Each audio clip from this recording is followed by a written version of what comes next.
नांदगाव तालुका हादरला. बापानेच केला अल्पवयीन मुलीवर बलात्कार. तुम्ही पाहत आहात गाव ते राज्य मराठी न्यूज चॅनल.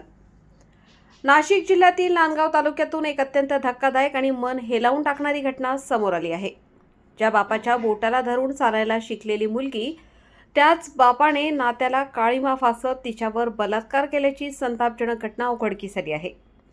नाशिक जिल्ह्यातील नांदगाव तालुक्यातील एका गावात एका नराधम बापाने स्वतःच्या अल्पवयीन मुलीवर वारंवार लैंगिक बलात्कार केल्याची धक्कादायक बाब समोर आली आहे.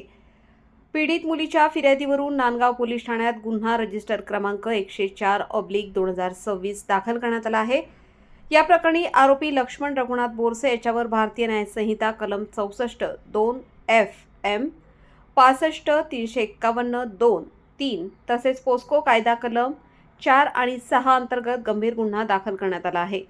मिळालेल्या माहितीनुसार आरोपीने आपल्या मुलीला वेळोवेळी घरात तसेच तालुक्यातील जंगल परिसरात नेऊन तिच्या इच्छेविरुद्ध लैंगिक बलात्कार केला.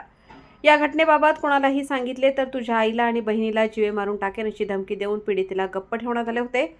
नांदगाव पोलिसांनी नराधमाला त्वरित जेरबंद केले आहे. न्यायालयात हजर केले. 18 तारखेपर्यंत पोलीस कोठडी सुनावण्यात आली आहे.